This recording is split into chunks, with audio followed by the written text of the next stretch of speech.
Barcelona, the capital of Catalonia and a cultural metropolis by the Spanish Mediterranean. After Paris, it's the most densely populated large city in Europe. Creativity, tradition, and cultural heritage, a mixture that pulls in more and more visitors every year.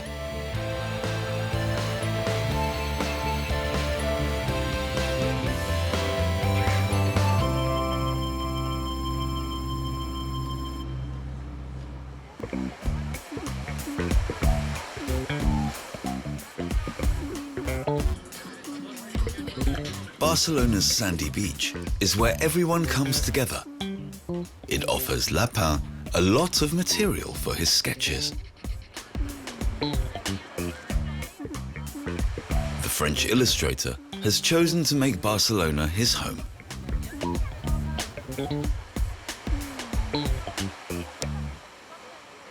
Architecture, the old Barcelonetta, the people. I capture the parts of the city that are disappearing, like the warehouses at the Calle Tanger, being torn down soon. Everything that was inside has already been destroyed.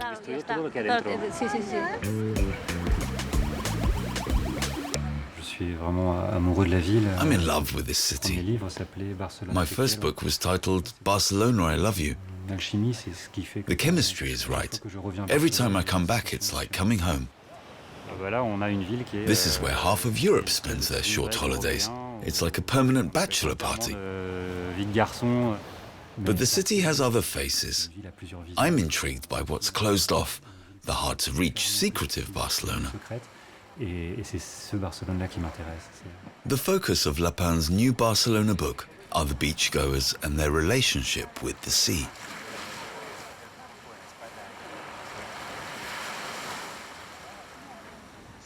You have an incredibly soft gaze. Wow.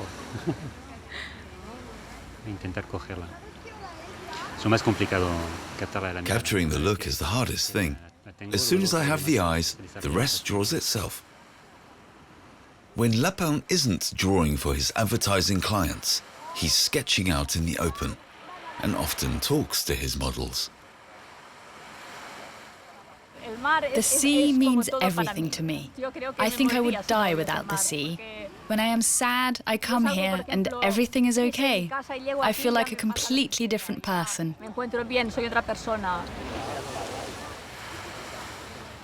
Good. Even the watch. Sure, it's great, especially as it's a diver's watch.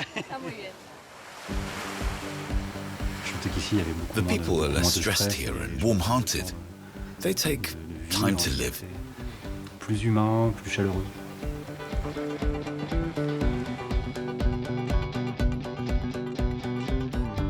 Barcelona has been in a state of constant growth for decades. New housing and restorations have been pushing up rent as gentrification is closing in on the old locals. But the Catalonians are still there, and with them their culture and determination. Ana González Simón comes from central Spain.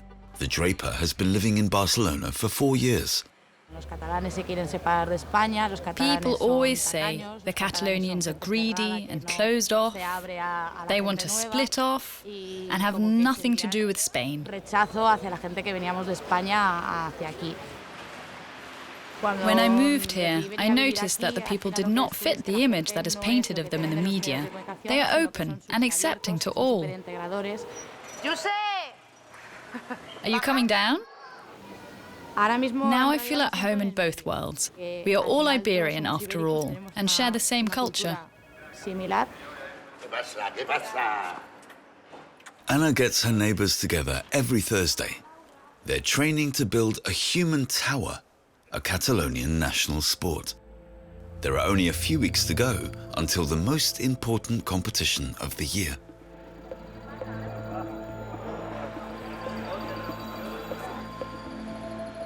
The club has elected Ana as their trainer, even though she's not Catalonian.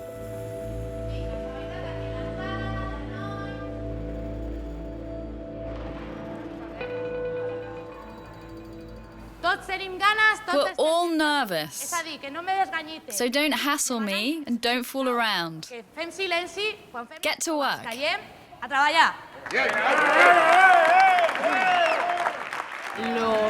You need 4 things to make a human tower: strength, balance, courage, and common sense. You can't build a tower without gumption, no matter how strong you are. Quiet, please. Line up.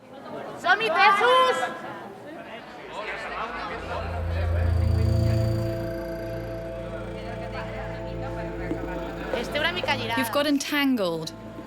Can you take a step to the right?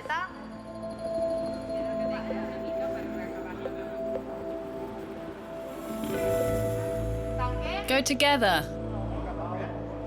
Bit by bit, tighter. Upright, strong, stay together. Good. More tension on the corner. Trust is the most important thing. Everyone has to rely on one another. It only works together. Sometimes, when you climb up, you are scared of falling. You really have to concentrate.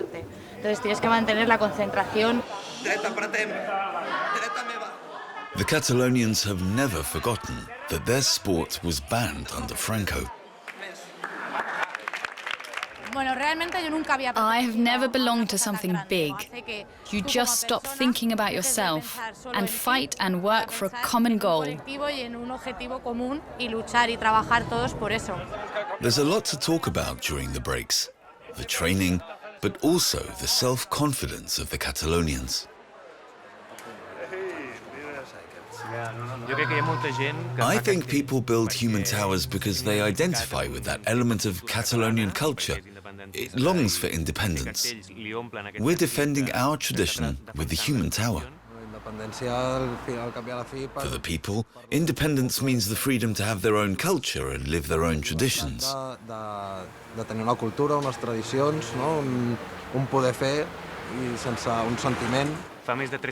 Catalonia has been under central power for more than 300 years. It represses us and has always fought against our language and culture. Independence is nothing more than moving out of your parents' home. That needs to be respected. The majority of Catalonians are striving for independence. Madrid is staying firm and wants to prevent a separation.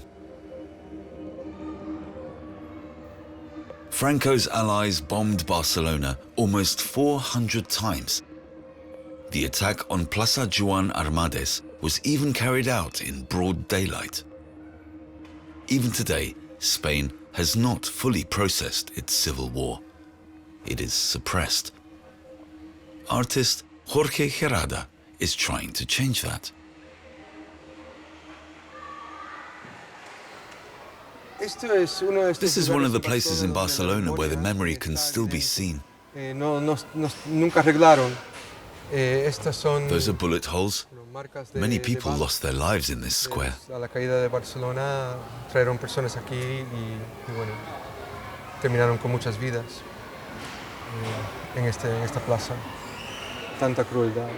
So much terror and hate. What remains is a great unconsciousness. In March 1938 alone, there were over 900 victims. The civil war forced hundreds of thousands to flee the city. Jorge confronts the horror in his art. He's looking for archive material in the public library. My family was affected too. My grandparents had to flee, first to New York and then to Havana. That's where I was born. It's interesting that families emigrate and then return after 3 generations. The building was a hospital until the 1930s. When it became a library, books and manuscripts banned by the Franco regime were hidden here. Today, these testimonies of Catalan culture are accessible to everyone. Jorge has found some interesting pictures. I like these photos. I have to find out if I can use them.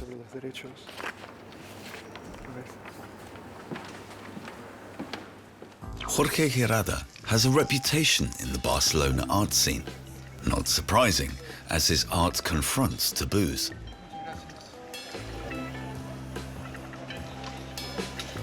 He wants to beam an old photo of refugees fleeing from the Civil War into the present.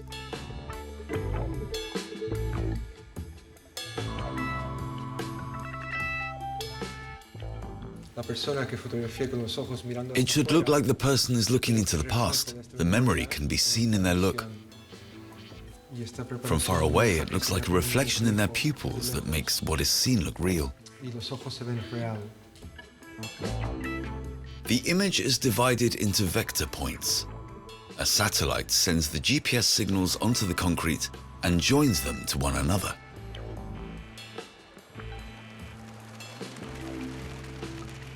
Jorge has called the project Recordar, remembering. The crimes from all warring sides should finally be called out.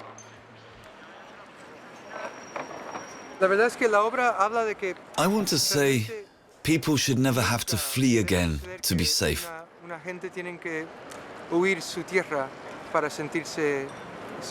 That needs to finally stop. That's my message. The artistic experiment relies on the participation of locals and passers-by. This is dark brown paint.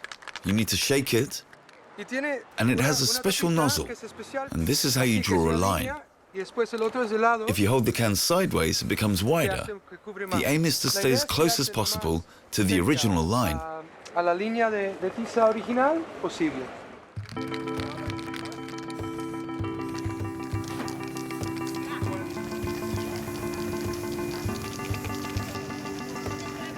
Jorge has chosen a spot in the city center for the artwork.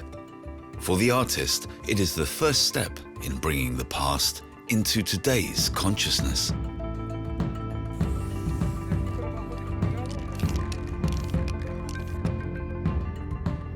It's a task you can't avoid, especially here in the heart of the city. I won't stop until it's finished, until late at night if I have to. Tomorrow, we'll see how it looks by daylight.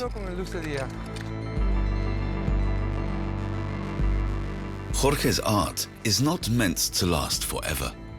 The next time it rains, it will be washed away.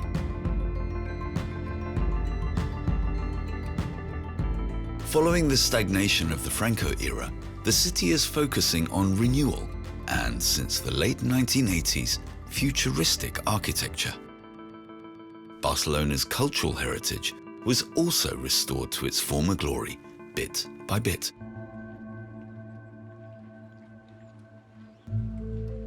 June the 10th is the anniversary of a tragic accident. In 1926, an elderly man fell under a tram. He was neglected and emaciated, so was brought to the Paupers Hospital, where he died 3 days later. The man was Antoni Gaudí, one of the greatest architects in Spain. His masterpiece remains unfinished, the Basilica Sagrada Familia. Here, we're at 85 meters. The new Jesus Christ Tower will be 172 meters, higher than that crane.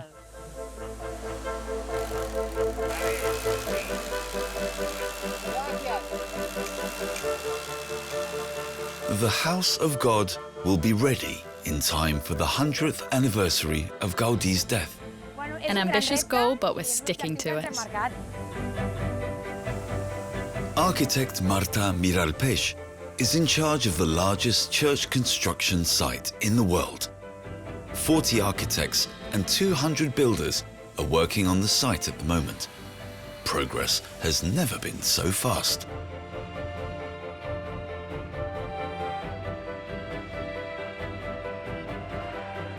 The Sagrada Familia impresses with its shapes and colors. The deeply religious Gaudí wanted nothing less than to chisel God's creation into stone.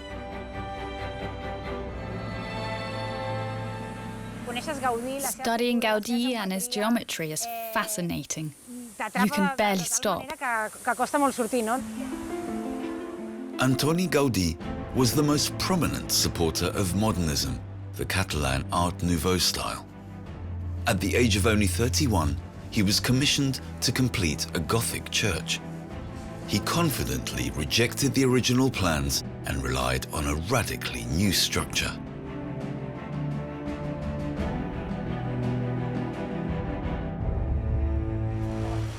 ¿Qué? ¿Cómo va? How's it going? ¿Acabando ya? ¿Ya está ya? ¿Ya va aquí? Are you finished? Aquí el pati. Això tenim aquí, no? Aquí veieu com treballàvem In the fins ara, past, que era we posar made una the pedra cladding dintre, from posar stone fora, that is filled with llavors reinforced concrete. armàvem tot el conjunt. Today's technique is more high-tech. Building with reinforced concrete would take just as long as it did in Gaudí's time.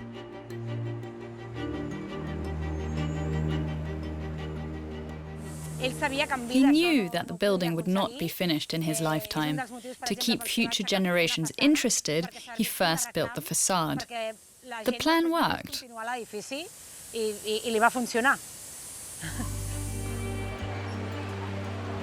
Only the east entrance was built by Gaudí himself. The remaining facade comes from generations of other architects and differing techniques. But the revolutionary element is inside and comes from Gaudí.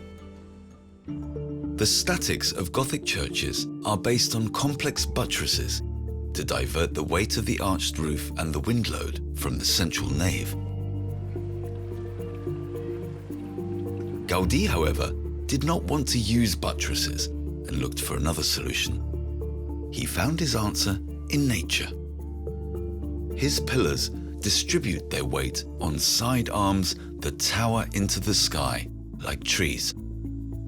The weight of the roof flows through them into the ground.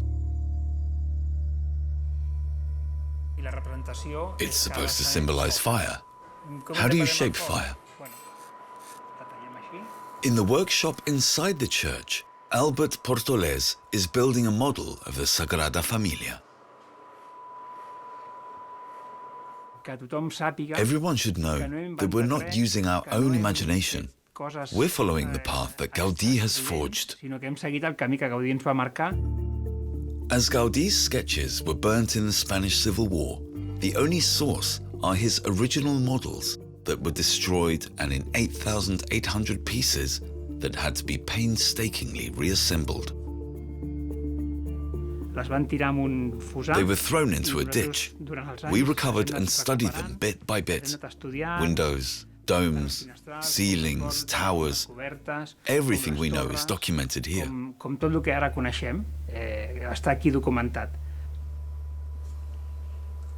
It's as if someone breaks a glass, hides the pieces, and you have to put them back together.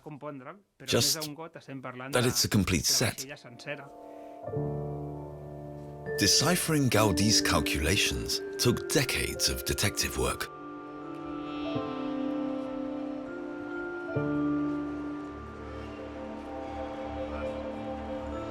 The latest generation of architect relies on prefabricated construction.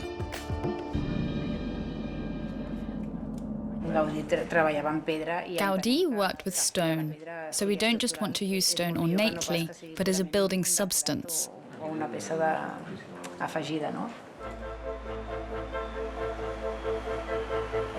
The transport of a part of the Evangelist Tower to Barcelona. A machine cut it in one whole piece. 21 tons of stone connected by steel screws. Only the surface is handcrafted by stonemasons. For the first time, it seems realistic that the highest cathedral in the world will be completed.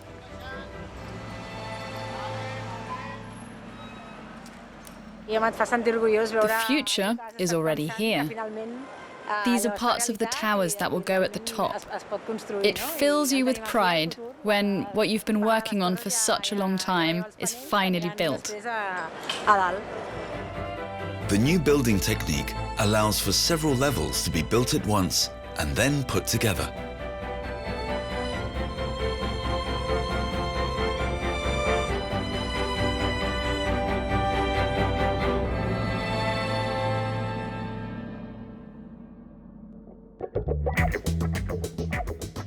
Barcelona underwent the most comprehensive urban renewal in the lead up to the Olympics in 1992.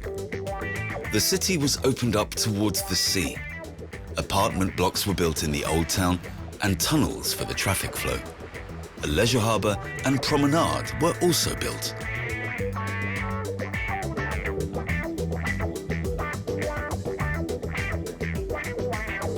The artist Lapin is exploring Barcelonetta.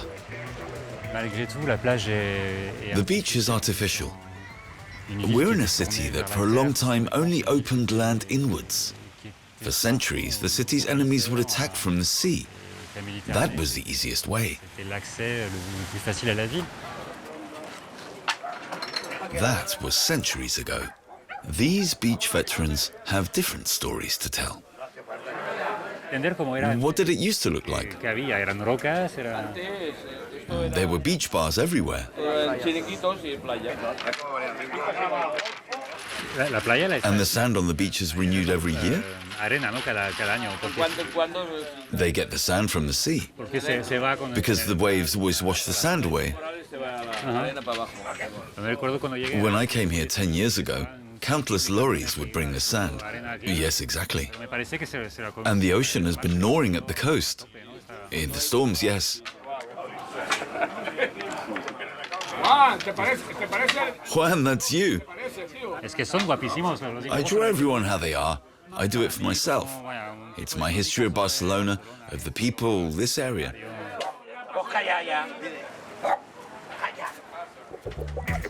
Barcelona brings opposites together. New and old, dynamic and relaxed, postmodern and traditional. Since the Olympics, the number of tourists has tripled. As part of the harbour renovations, the largest Mediterranean aquarium in Europe at the time was built.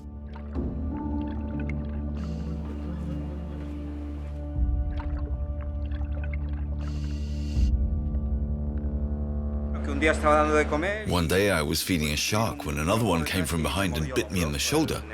The wetsuit was ruined, but it saved me.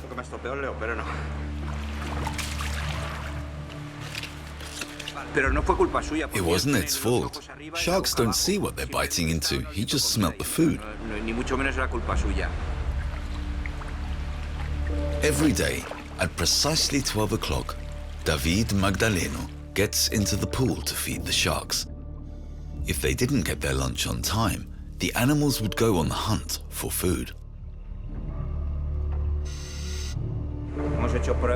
We've tried a lot of fish, tuna, eaglefish, mullet. Finally, we decided that bonito was their favorite.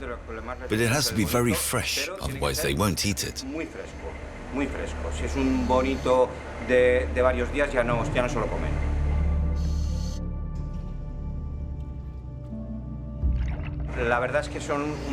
They're quite spoiled sharks. You could say we deliver a menu to order.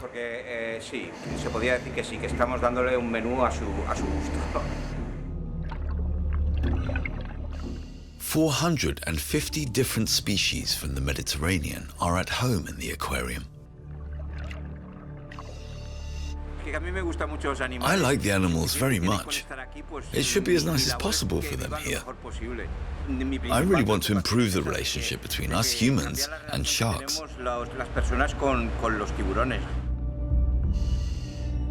It's not just the sharks, but also an octopus that puts David's skills to the test. I'll try with the net.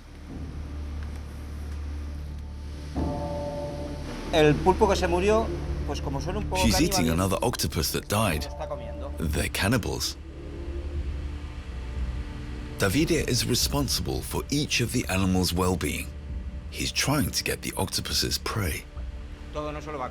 She won't eat all of it, maybe just a piece, but she'll definitely play with it. She's watching us. If she felt stressed, she would have squirted ink by now. Octopi are very intelligent.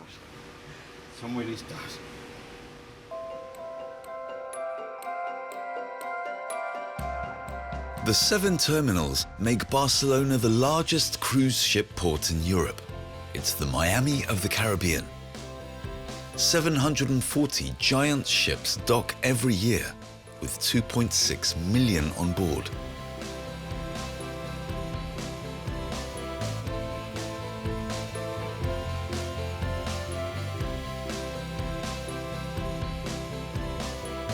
Barcelona's wealth was first made in the Publin District in the northeast. In the 19th century, this was the densest industrial area in Spain. Nowadays, it's a trendy area and hub for high tech, even in fashion. Here are two buttons connected by an electric cable. One is positive, the other negative. They run along the body. A control module connects the circuit to the Wi-Fi.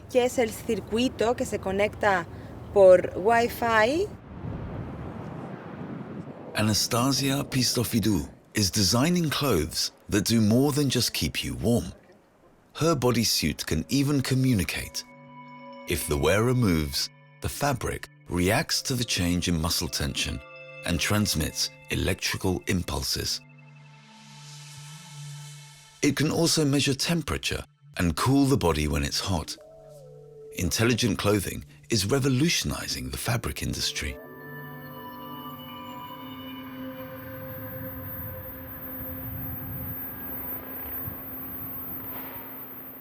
You can set the sensors to moisture and measure the soil around a pot plant, which would be the input. The output would be a system that waters plants. Or it measures the moisture in an apartment, and the output would be closing the blinds.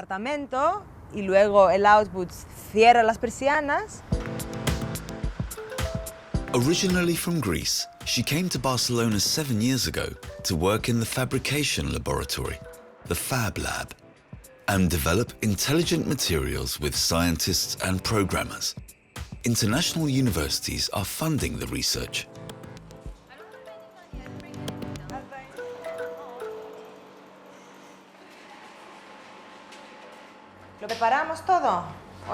We are getting everything together and packing the suitcase for Shenzhen. Anastasia's new collection is destined for the catwalk in China.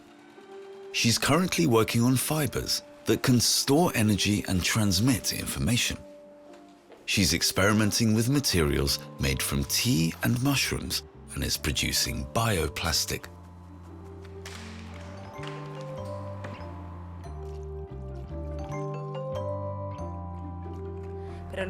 It's important that it's degradable. It dissolves in rain.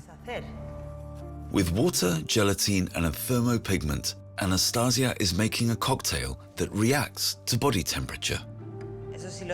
In the sun, the material goes white. If you put it on the skin, you can instantly see what happens.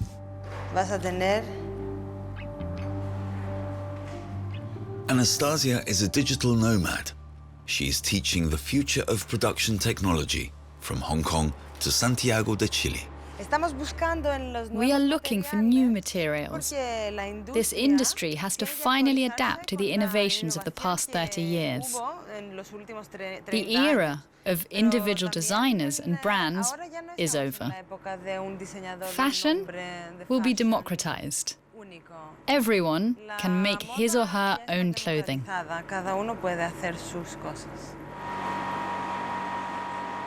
Fab Lab researchers love the idea. Their combinations, patterns, and machines are available to anyone who wants to produce themselves. You could talk about a personalized mass production. That's the future. El futuro está aquí.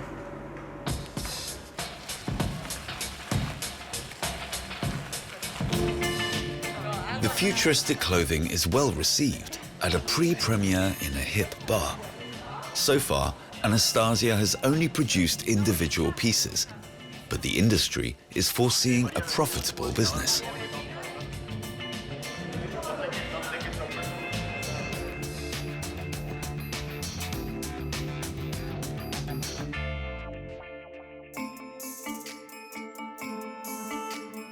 Barcelona invests in trends.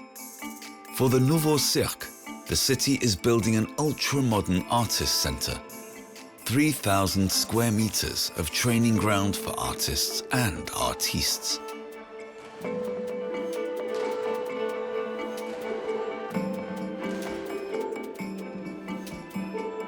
Tony Gutierrez was 21 and studying biology when he decided to make a childhood dream come true.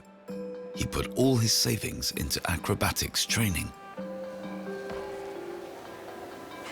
Doncs el que més m'agrada de fer aeris I like lifting off the ground. marxes una mica del que It's és el how terra I escape the everyday i t'allunyes, and create something unique, passa al teu voltant, something new in the air. crees una cosa molt Air is my element. única entre tu, l'aire, l'element, i això és molt bonic. Vinc d'un poble molt petit. I come from a small village where a few circuses live. Moltíssimes companyies de circ on As a child, I'd watch their performances in the street. fent coses pel carrer. They were my heroes, alongside the ones in comic També books. seguia els còmics.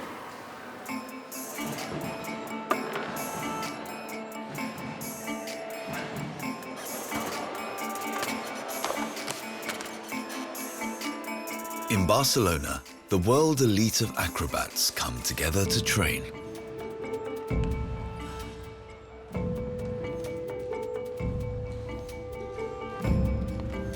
Allò és com jugar, és com quan eres petit i quedaves a la It's like when you were little.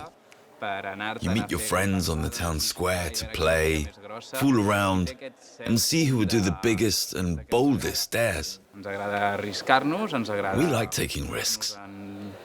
En risc, de fet ens agrada. If the game of risk goes wrong, it can be painful. Tony and his trapeze partner Asvin have been training for months for the premiere this weekend. Jo estava estirat a I was terra, lying on the doncs, ground and anava holding bastant. her, and she climbed up and turned into her position. He cried out, but I couldn't put my foot back quickly enough. The pole fell right onto my toes and broke 2 of them. It really hurt her. She was screaming like a pig on the way to slaughter. Com un porc quan el fan a la matança.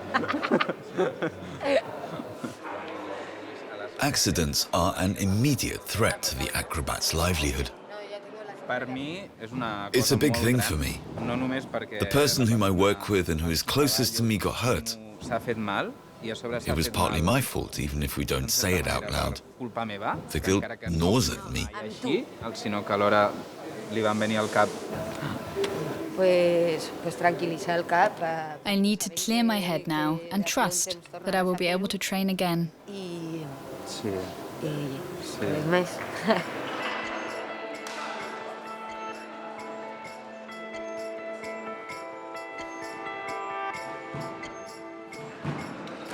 Comencem fent tot el pas, sense l'entrada. Should we do it once through? Yes, as far as we can get. They're working on a piece that they already performed together several years ago. Tony can't shake the accident with Asvin, and his confidence has taken a hit.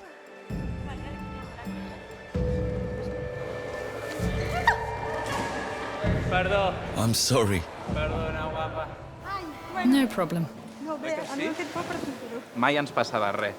Llavors, què passa? Que cada dia vas un... This never used to happen. Passa el Every que day you realment dare no to go a t'havies bit imaginat further que podia until you achieve more than you ever envisaged. certa addicció. It's like an addiction to always want to outdo yourself.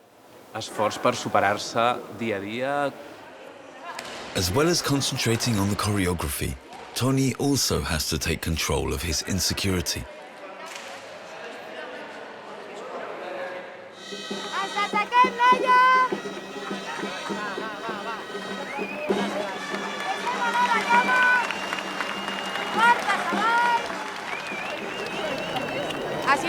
Just don't look. For the Human Tower competition, Barcelona's different districts are competing against each other. The event is held in front of the town hall.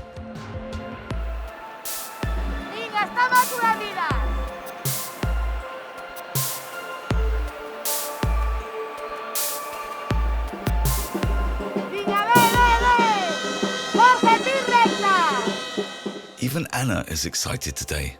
8 levels is the goal.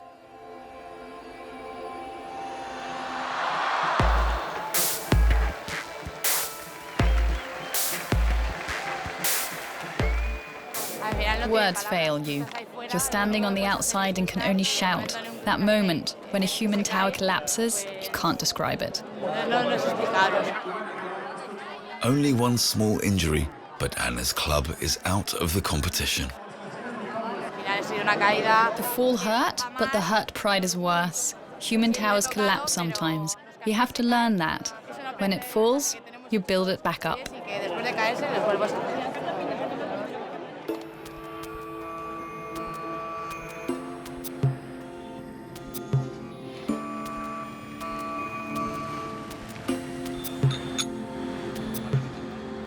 Lapin is sketching in the old harbour today.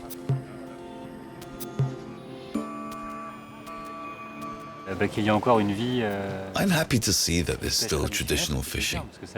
I know it from Brittany, where I grew up. In a metropolis like Barcelona, it seems almost anachronistic. There may be only a dozen fishing boats left, but the dragnets are still there and the faces are the same.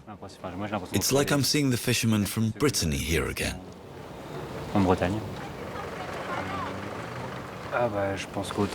Fishing and the industrial port are no longer in the city, but even they're being gradually pushed out by the tourists. Ils sont en train d'ailleurs d'être repoussés petit à petit pour être évincés du centre touristique. A small warehouse is serving as an auction hall. The chefs from the local restaurants are bidding for the catch of the day. Les poissons passent à toute vitesse Oh, it's devant. too quick. I tried to sketch a sea bass, eel or squid. Prawns too. Les gambas. Et ce qui était drôle de voir, derrière, c'était les gradins. It was amusing to see the people behind it. They were like an audience in a play called Fish in Transit. Passage de la pêche. Very good. You got it. Are there still as many fishermen? No, much less. So there used to be more boats? Yes, a whole fleet. Only 12 of them are left. One belongs to me, the Francesca Louis. One of those? Yes, exactly. My first son is called Francesc, the other Louis. The fishing harbour and the cruise ship terminal are only 500 metres apart.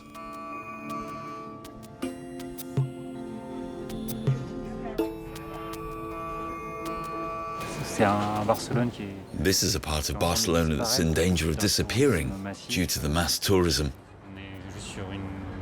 Everything's becoming global, the fast food world. Luckily, there's still a city behind it, one that has remained authentic. There's an imbalance, a disparity. The Barcelonans are the first to suffer and complain about the droves of tourists. They're fed up. Ça crée un ras-le-bol, oui, c'est sûr.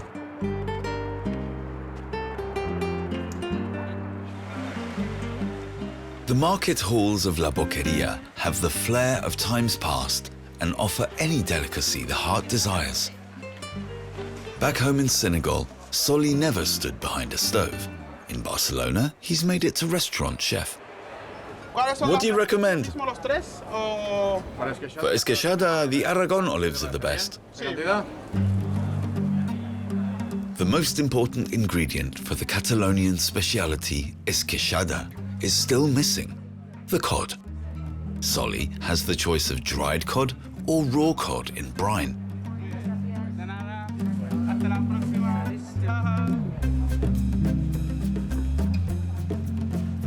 The restaurant Mescladís is a non-profit venture and lies in the heart of the Old Town. Refugees receive gastronomic training here. Soli is in charge of the 12-strong team.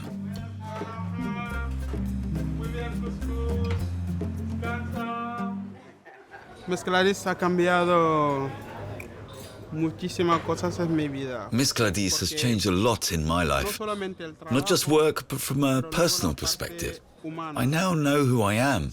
La parte humana, la parte de saber quién soy. Solly had been in Spain for 2 years before he became a part of the program and was trained as a chef. Now he even has a Spanish work permit. The thing is, you don't just cook. You're giving people food. And for me, that's like a ritual. The menu is colorful.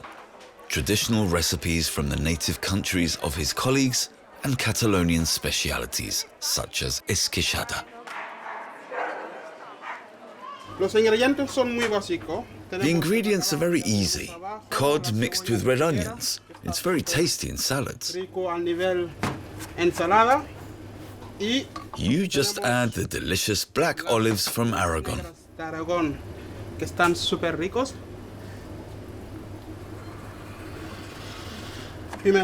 Some red pepper.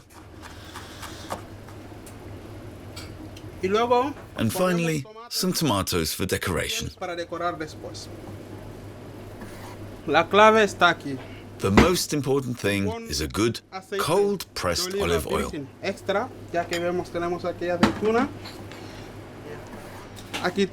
And already we have a typical local dish, esqueixada with cod.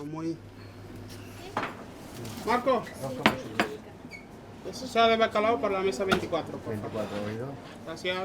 initially founded as a private initiative, Mezcladís has become a flagship program for integration. Solly is teaching the participants who are waiting tables. We're friendly to everyone and smile. It shows them that this is a special place.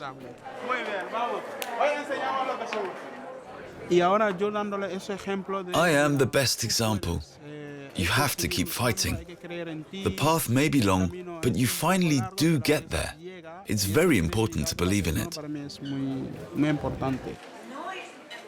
When Solly arrived in Barcelona, his future was uncertain. He risked his life when he fled to Spain on a rickety wooden boat.